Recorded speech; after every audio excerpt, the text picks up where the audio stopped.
Right, so today's video is going to be a full lawn renovation guide from start to finish, from killing off your old lawn and getting one that is absolutely boss, and that will honestly do most of the work for you. If you want specific deep dives into each individual step, there are full parts linked below, because this is a renovation that I did this time last year. But today I'm showing you exactly how I took this lawn from one that was fairly decent to one that is quite literally an absolute carpet. So let's get straight into it.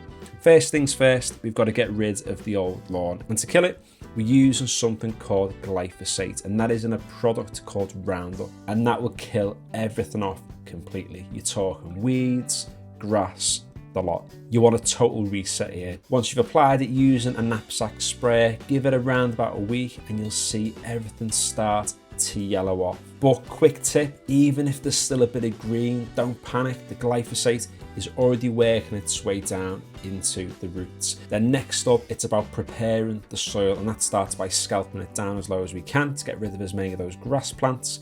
But also it's about scarifying. We're ripping everything out, all that dead material, all the thatch gone.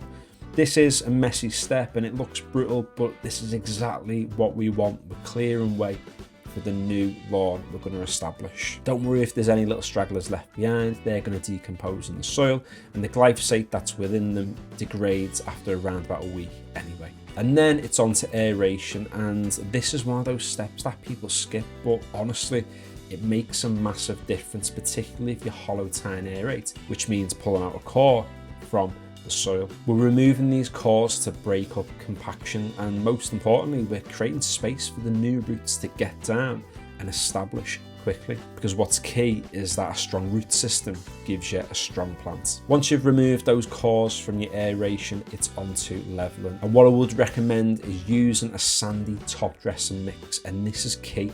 Sand is inert, it's not going to break down over time, and that means that it holds a level over time too. There's two different tools you can use. A simple garden rake does the job, get them from Screwfix, B&Q, Toolstation, one of those places, or you can pick up a lawn root. Honestly, both of them do a boss job. So regardless of what you use, you're going to end up with a level surface anyway. Don't rush this step, take your time, work the soil into the low spots, get everything nice and flat and as smooth as you possibly can. And yeah, I know what some people might be thinking, the soil at this point has fallen down into those aeration holes. But that's absolutely fine, because the soil that's gone down, it's loose, it's not compacted, which is exactly what we want for those new roots. They'll more easily be able to get down through that loose soil compared to the compacted soil that you might have if you don't aerate. Then once you're level, it's about creating a seed bed, and to do that just lightly rake over the surface. Don't go too mental or aggressive, we're just trying to loosen that very top layer, and then it's time to seed. And in this video I'm using the luxury lawn mix from the Lawn Association. It's linked below. It's not a sponsor, it's just a really boss grass seed mix. It's a mixture of bent grass and fescue, and in my opinion it's hands down the best grass seed mix that you can have, because it can quite literally repair itself on its own. You will not need to overseed this lawn. The best way to apply it is to use a drop spreader and set it on one of the highest settings, because you need the holes to be big enough for those grass seeds to fall through, and just do as many passes as you need to apply all of the grass seed. And once the seed's down, we're just going to rake it in. You don't need to bury it, you don't need to put anything over the top of it in terms of soil.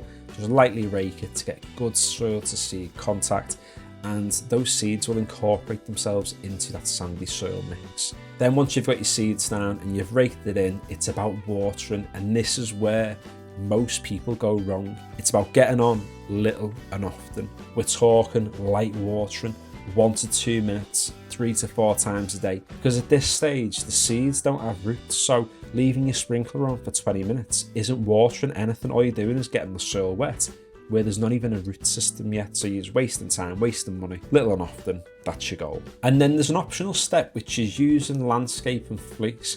If we're going through quite a hot spell, or let's say you're at work all day and you can't water it midday, then a landscape and fleece can help trap moisture in and almost create a little bit of a greenhouse effect that keeps those seeds moist in order for them to germinate well. And then for the best bit, and that is germination. It might take a week or 2 or 3, depending on the conditions we have at the time that you put your seed down. But as soon as we get those first tiny little seedlings, we need to get on with some lawn feed. The reason why we're feeding at this really early stage is because we're trying to get these plants to mature as fast as possible, because the faster it establishes, the less chance weeds have of getting in. Then it's time to get on and give your lawn its first cut, but keep your mower on a high setting. It's not about scalping it.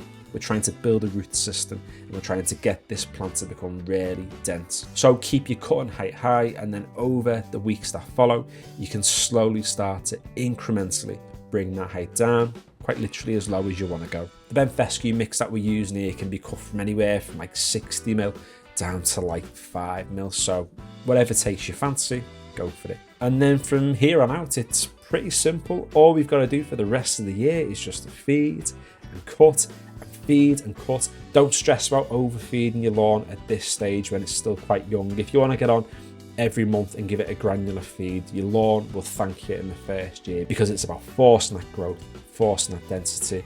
And again, same kettle of fish with cutting. If you want to cut once a week, boss. If you want to cut every single day, boss, go for it. This lawn will respond to it. The more you cut, the better it's going to look. And every month from seeding this lawn, from June up until like the end of winter, it has looked absolutely incredible with an amazing density. And even when the van drivers were driving across this over the winter and killing off parts of it, it recovered on its own, because it is bent fescue. It can repair itself without any overseeding, without any intervention from me. So if you want to get a boss lawn like this and you want to do it properly, then follow the steps in this video. If you want to see every step in full detail, like I said at the start, all those videos will be linked below. But hopefully this video is giving you a nice straightforward place to start if you're after getting yourself an absolutely boss lawn this year. So if you have enjoyed it, or if you have found it useful, consider giving the video a like. If you want to follow along with more lawn tip videos like this, I've got plenty of plans for 2026. Consider subscribing, and finally, thanks for watching.